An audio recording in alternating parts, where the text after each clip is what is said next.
Hi, welcome back to another video. In this video I'm going to introduce a game called AIG Golf, and we're going to play a match with Scottie Scheffler and Rory McIlroy from using their stats from 2024.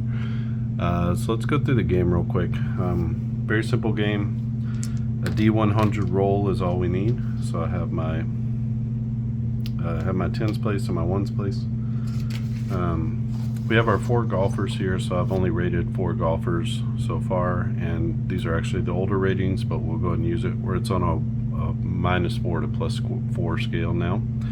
But we have, you can see there's tee power, tee accuracy, approach power, approach accuracy, short game, putting, and then a sum of their overall score. So at some point during the round you're going to use all of those values. Sometimes it'll be only the overall, sometimes it'll be a mixture of 2 or 3 of the values. And then they're going to be playing at Augusta National. This is what the entire course looks like. So there's 18 holes. There's a couple of extra charts on the back, one for double bogey plus and one for a putt for eagle. And then you can also play with the wind affecting things. So if you look at let's say hole number 1, you can see here that the W there, and hole number 2 has a S. That's the direction that the hole faces from the tee to the green. And so your wind, depending on, let's say it's coming out of the north, that's going to be a crosswind. If the hole is facing the west, it's going to be a headwind if the hole is facing the south. So it's sort of, or I guess it'd be you'd be going north to south, so that'd be a tailwind. So you got to think of it that way. So those have different effects. Whether it's a headwind, tailwind, or crosswind, has a different effect on the player's abilities there. So each hole is here. You can see that there's the hole name, the par, the yardage, the average score, and then we have our D100 roll here, and then our results.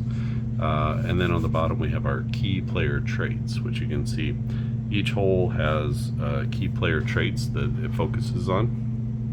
So for this hole here, you're going to use the values for tee accuracy, approach accuracy, and putting. Those are the most important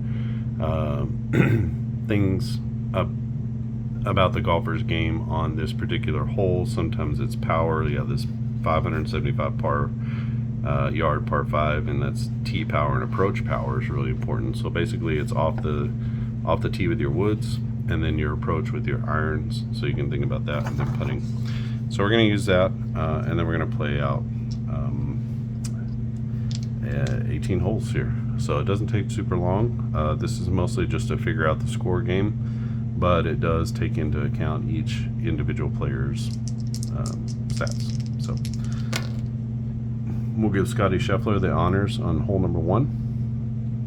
A 10 is going to be in a bogey range, but we need to look at his accuracy, and putting. So 3, 5, -1 is 4, makes this a 15, and a 15 on hole number 1 is between the 2 and 22 range. That's going to be a bogey. So Scottie Scheffler makes a 5 on hole number 1. It plays in an average of 4.24, so it's actually plays pretty tough. But it looks like here 23 to 89 is going to be a par. And let's look at McIlroy's. Let's see if it turns it into a birdie here. So his tee accuracy is -2, his approach accuracy is +1, so that's -1, and his putting is a 2. So he's a +1 overall, becomes an 85, and that's not enough to push him over into the birdie range. So he comes out with a par. We go on to hole number 2, another low roll. This time it's going to be for McIlroy. So this one is a par 5. 6, and the key traits here are the tee power, the approach power, so that's 4, and his putting, so 6. So we're going to add 6 here. That's a 0.6. So it's a 12, and a 12 on this hole. 8 to 58 is going to be par. So he scores par. It would have been a bogey, but his traits pushed him up into the par range. Now 82 is going to put him squarely into the birdie range. I don't think there's anything that his traits can do to get him in there even farther. So he goes bogey birdie, and they are both at even par after 2 holes. Hole number 3 is a par 4. Obviously, you could play, I have a foursome here, and you can play all 4 players. The game doesn't take very long to move all 4 players, maybe 15-20 minutes the most. 31, let's see, par 3, we're looking at tee accuracy, short game, and putting. It's a par 4, 350 yards, and we're looking at Scheffler first. So tee accuracy is 3, short game is a 2, so that's a 5, -1 is a 4. 31 plus 4 is 35, and a 35 is going to be a par. That's for Scheffler. For Rory McIlroy, we have a -2. His short game is a 0, and his putting is a +2, so he's an overall 0. So the roll for him is going to be an 87. 87 puts him into a birdie range. So he makes birdie, and he takes a one-shot lead. And all these really small rolls here. It's just ridiculous. This is a par 3, 179, hole number 4. It's called Flowering Crabapple, and its average is a 3.21, so a tough par 3. So for McIlroy, we're looking at approach accuracy 1, and putting is a +2, so it's a +3. That becomes a 5. A 5 is in a bogey range, so he's going to give it back. And you can't even make this stuff up. This is going to put him into a bogey range too, so both of them make bogey on a par 3. Tough one. And so we go to hole number 5. This is called Magnolia. It's a par 4, 495 yard par 4. It requires overall, this is one of the toughest holes on the course. Of course, they're going to come out and birdie that, right? So first up is going to be McIlroy. He has a 94, and overall he has a +5, so is a 99. 93 to 99 is a birdie, so he makes birdie, comes back. And for Scottie Scheffler, he has a 3, and he has a +10 overall, so that becomes a 13. 13 is going to be a bogey again, so he takes a 5, and that's not so good. He's at +2. McIlroy is at -1 through 5. So hole number 6 is called Juniper. That's another par 3. This one 180 yards, and a 29 for McIlroy. It's going to be approach accuracy and putting. So accuracy is 1, putting is 2, that's a 3. So 32, and 32 is going to be a par. For Scheffler, his approach accuracy is a 2, and his putting is a -1, so a +1. 66, and that will be a par as well. So we go on to hole number 7, par 4, 450 yards. First up is going to be McIlroy again. Tee accuracy, approach accuracy, so -2, +1, that's a -1. And then short game is a 0, so a -1 on this one, so 40. 40 puts him into a par range, so he'll make a par 4. And 84, got a chance here for Scheffler to get back into it. 86 is the top end of the par. 87 is the beginning of the birdie. So we're looking at tee accuracy +3, approach accuracy is +2 is a 5, and then short game is a 2, so it's +7, so 91. That gets him into a birdie range. So birdie's a tough hole, and he'll have the honors on the next hole. So hole number 8 is a par 5, 570 yards. It actually plays pretty easily, but he's gonna have a hard time here. This is going to be a par. Of 5 to 57 is a par, so there's nothing he can do to get up to 57. So we'll just call that a par. And 46, let's check that's close enough. Tee power, approach power, +3, +1, and short game at 0. So +4 takes him up to 50. That's not quite enough to get him past the par. So hole number 9, and this will be a par 4, 460 yards, called Carolina Cherry. And it will be Scheffler up first. Again, this is tee accuracy 3, approach accuracy is 5, and putting is a -1. So +4 is a 69. 69 is going to be a par as well. Rory McIlroy. 80 is the cutoff between par and birdie, so don't think he's going to do anything with that. It's a 36 going out, and we have these cancel each other out, these cancel each other out, so he has a +137 and he has a -135.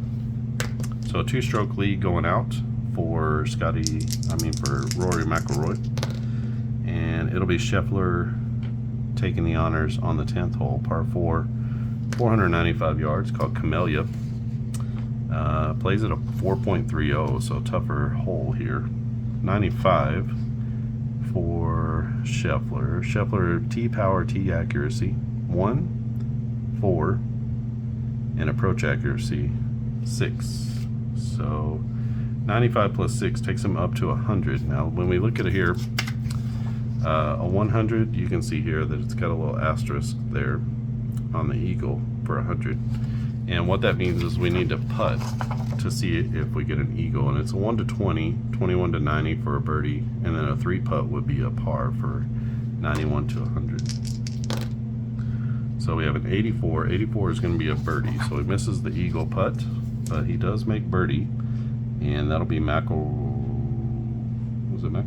Scheffler.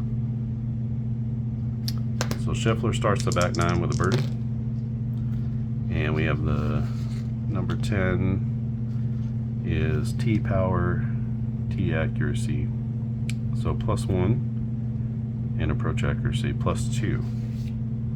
74 on hole number 10 is going to be a par. So he gets back 1, and he's 1 off the lead at this point. So it'll be Scheffler again. Hole number 11 is called White Dogwood. Par 4, 520 yards. So you need overall, your overall trade here. Scheffler is going to be a +10, so 52 will be a par. And the overall for Rory McIlroy is a 5.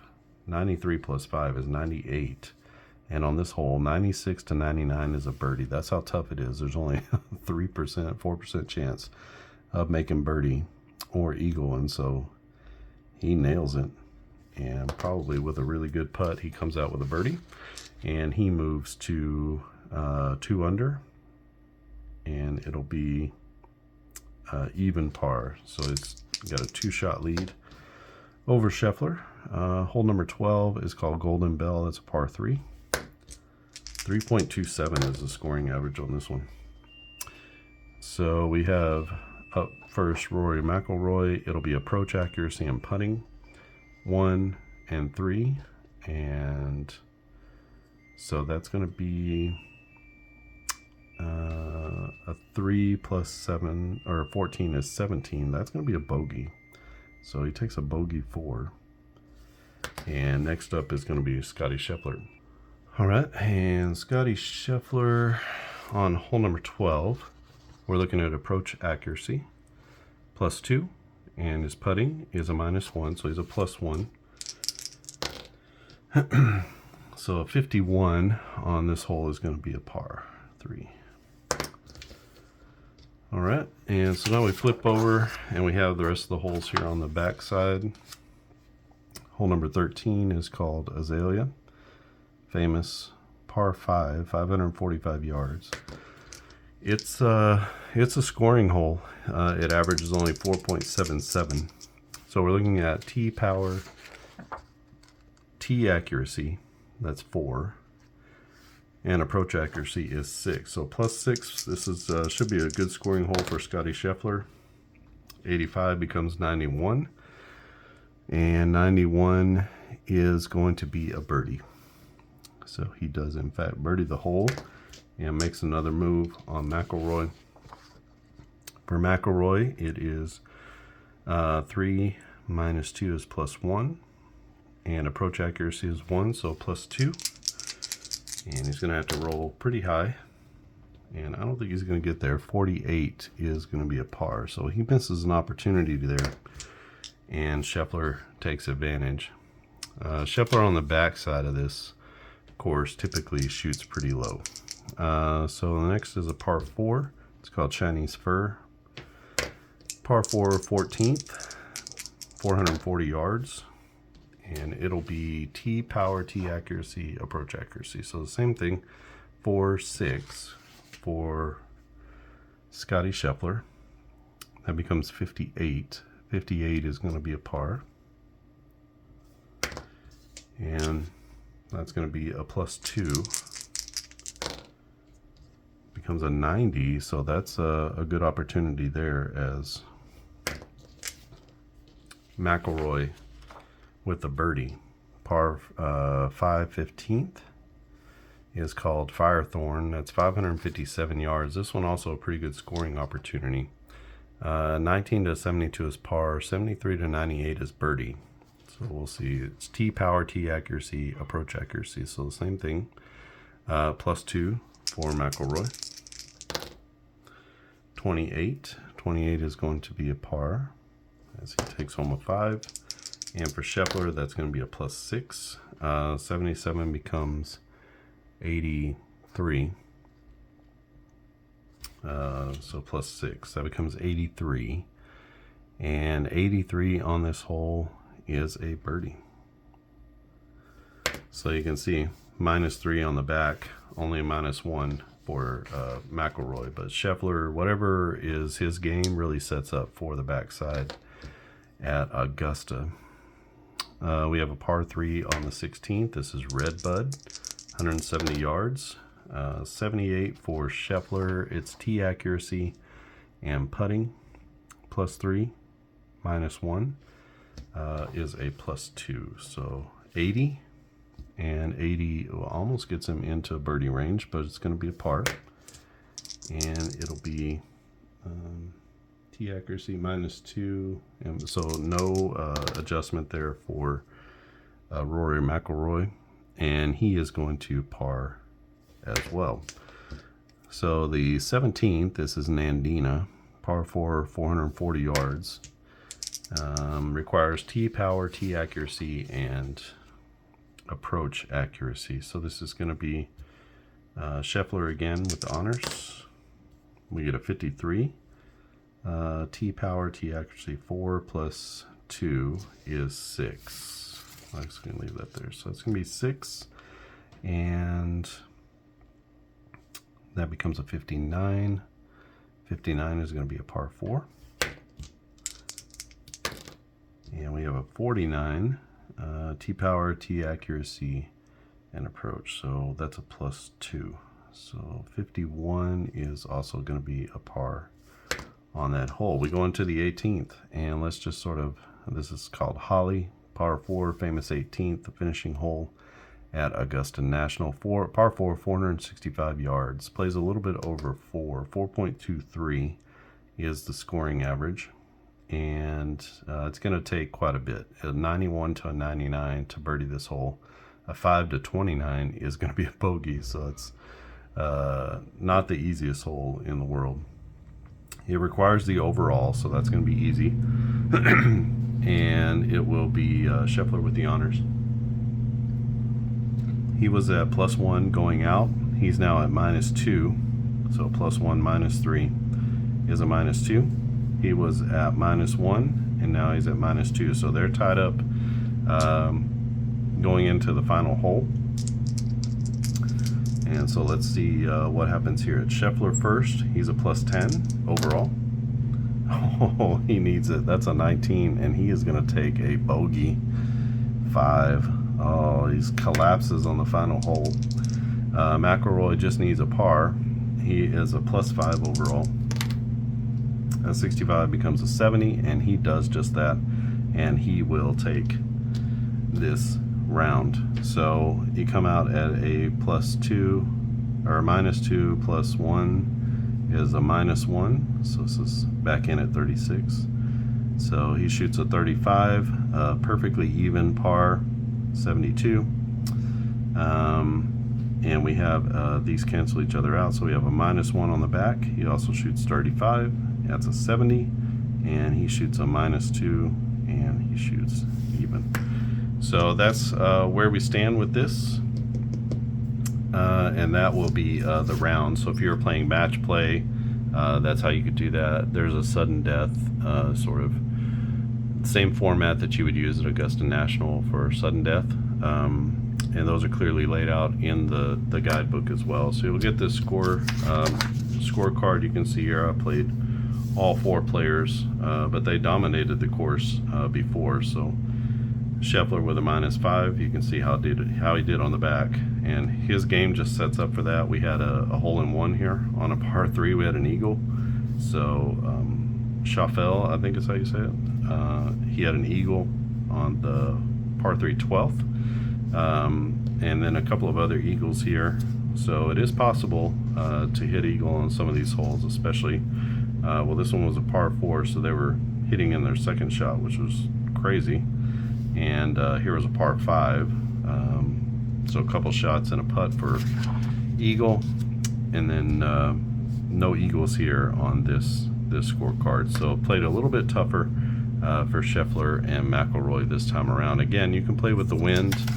You basically, before you start, you can either do it before you start each hole, or you can do it before you start the entire round. Use the same wind direction for the round, or you can do it for the first 9 going out, and then for the second 9 before you start, check for the wind as well.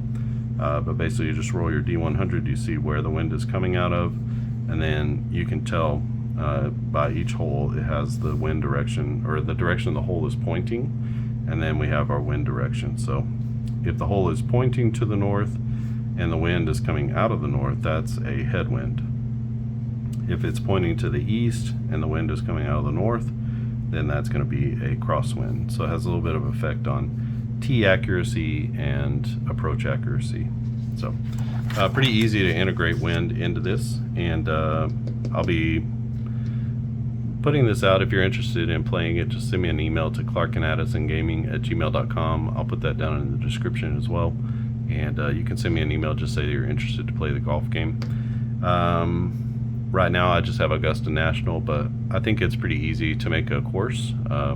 Basically, you're just taking the scoring averages. These are not historical, that's from this year, so I'll have to look and see if I can find some more historical averages. But this is from the Masters, actually from 2024, I think 2024. So I was sort of basing everything off of the 2024 season, but it plays, you know, mostly like you're seeing here. So yeah, if you have any questions or comments, leave them down in the comments section below. If you like this video, just give it a thumbs up, and if you would again like to play, then just send me an email and let me know if you'd like to play Augusta National. Again, these are the only 4 golfers that I have. These are the top 4 golfers in the world from last year, from this year as well, and so you can play with the best of the best against the best course.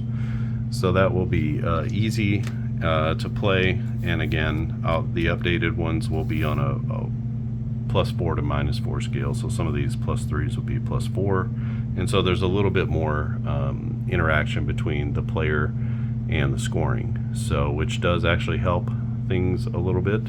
But you know, putting for Scottie Scheffler is a -2, so I think it kind of winds up evening itself out just a little bit, but for some players maybe it's going to help them a little bit more. And again, you can either use 2 D10s, or you can use a if you have a full D100, you could do that if you want to, or you can use this sort of D100 roll with a D10. Either way, if you use 2 D10s, you just need to designate one for the tens place, one for the ones place, and then that makes it pretty easy to be able to play. All right, I think that's it from here. Thanks for watching, and I'll see you again next time.